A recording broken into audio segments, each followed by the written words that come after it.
Yo, what is going on YouTube? I am Germ here. Today we have another little guide and breakdown for an overpowered pick that you guys can hopefully use to gain some LP of your own, start climbing up the ranks, especially as we get close to the end of the season where every single game matters. You want to get that LP, you want to get those higher ranks for those rewards and all that good stuff right at the end of the year. In today's video, we are talking about Kindred AD carry. This is Kindred in the bot lane. But before we get into this one, I just want to mention real quick, if you guys are not already subscribed, definitely click that subscribe button really quick.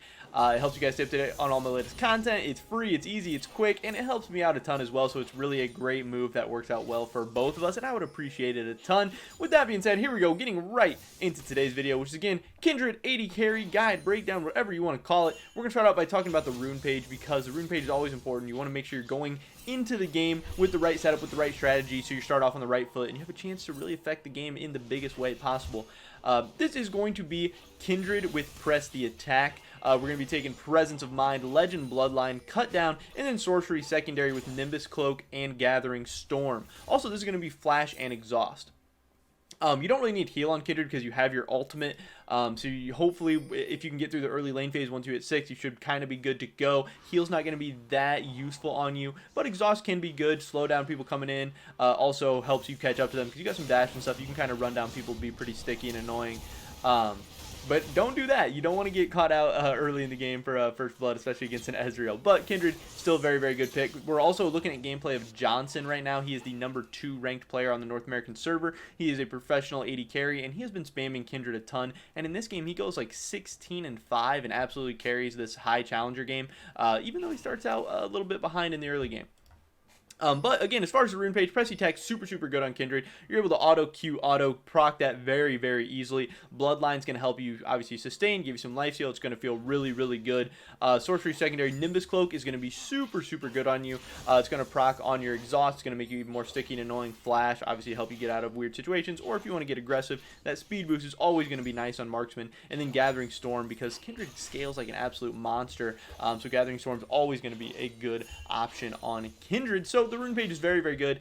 It's very important as well. As far as the skill order, we're going to be starting out with a point in Q, and then W, and then E, and then we're going to max Q, max E, and then finally max W. Obviously putting a point in ultimate every chance we get at 6, 11, and 16. As far as the build for Kindred, we're going to be starting out with a Doran's Blade in most matchups. You are going to be looking to get aggressive early a lot of the time.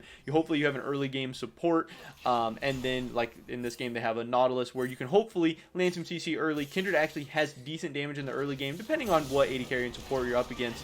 But if you can get aggressive early and you can get a mark on somebody, that's going to be absolutely huge for you snowballing the game. If you can get your jungler down bot to help you pick up some marks, that's going to be even better.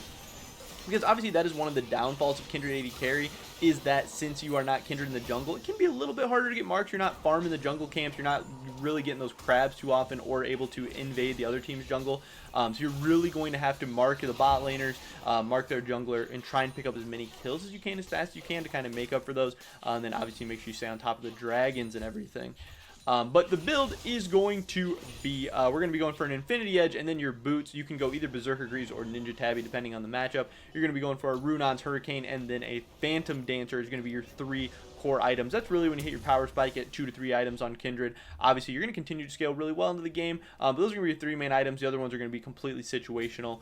In this game, he does opt for a Merc Skim, but obviously Merc Skim is going to be very situational. It's not always going to be good in every game. But those first 3 items are going to be pretty universally good, talking about IE, RUNES, and Phantom Dancer. Those are always going to be great options on Kindred. Again, one thing about Kindred is that the other team, again, we love flex picks here. The other team isn't really going to expect you to be Kindred AD carry, so hopefully they won't have a strategy set up for you. They're not going to have a counter pick AD carry or support. You might even get them to pick a jungler trying to counter pick you and then get your jungler a good matchup, which is going to end up with you having 2 advantageous matchups, which is obviously always awesome. Also, hopefully the other team's AD carry and support don't really know how to play against Kindred AD carry that much, so you're going to have a huge leg up. Again, if you can get your jungler involved, that's awesome. Kindred is a great lane to camp because allowing her to get extra marks is going to allow her to scale awesomely. Also, she scales very well into the late game.